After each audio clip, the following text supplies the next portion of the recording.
Pour commencer, nous allons travailler sur l'envers de votre patchwork.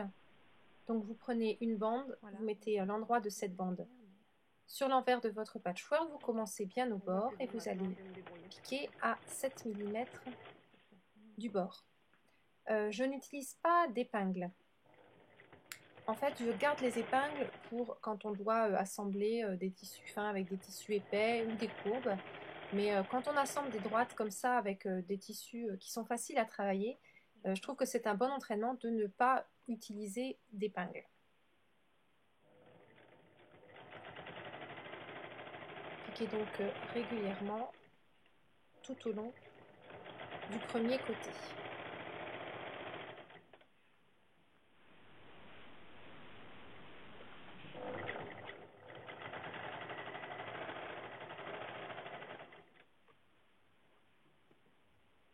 Voilà, quand on termine, comme j'ai pas coupé ma bande avant, elle est forcément plus longue. Je finis ma couture. Je fais un petit point arrière. Et ensuite, je vais recouper juste au ras du patch.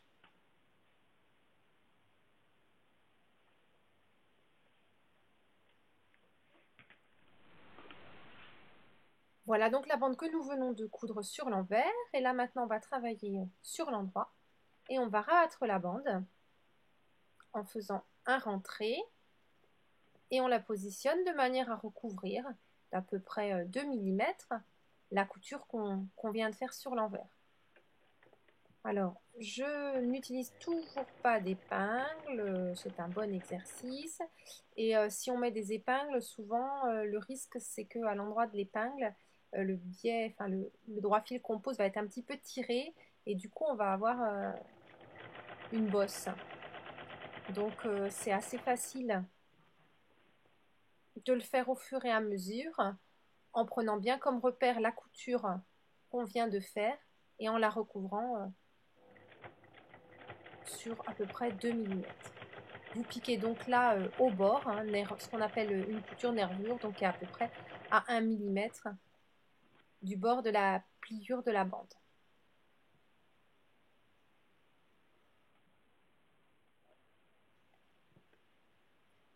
Et voilà, on arrive presque au bout.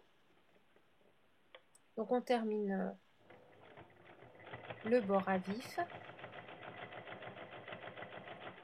Voilà, et ensuite vous allez faire exactement pareil pour le côté opposé. Pas les 4 côtés, mais vous faites 2 côtés opposés de votre patch.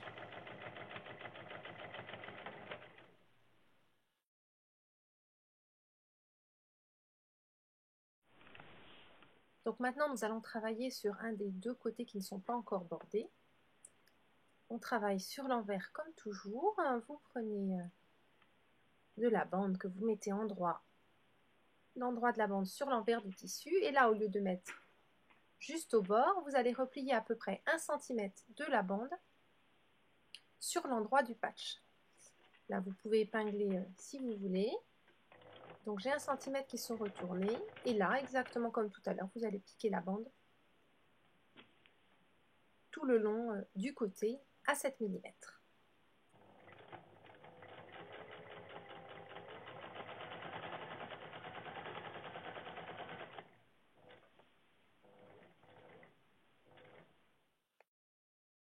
Et quand vous allez arriver à l'extrémité, vous allez recouper votre bande à 1 cm pareil et la replier exactement comme au départ. La replier sur l'endroit. Voilà, là aussi vous pouvez mettre une épingle pour vous aider. Donc il y a juste 1 cm qui est replié.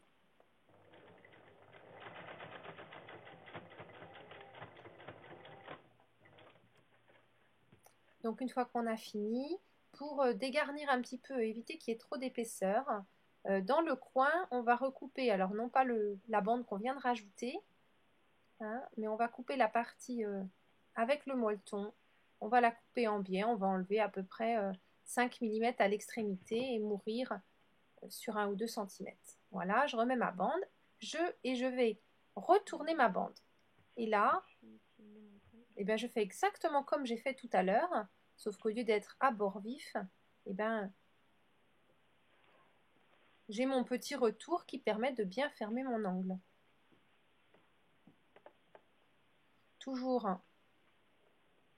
rabattu sur l'endroit.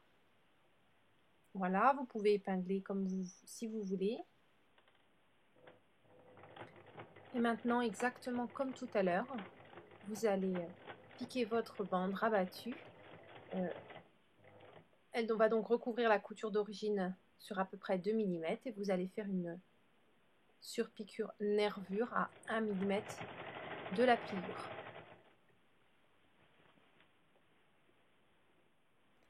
Quand on arrive à la fin, comme tout à l'heure, on rabat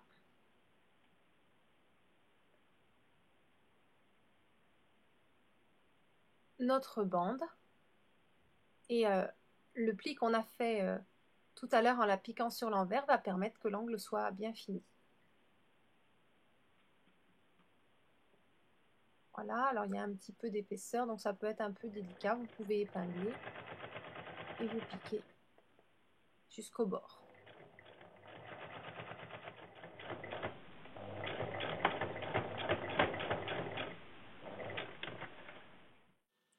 Et voici, aussi bien sur l'envers que sur l'endroit, vos bordures sont nettes, vos angles sont nickel et le tout a été monté très rapidement.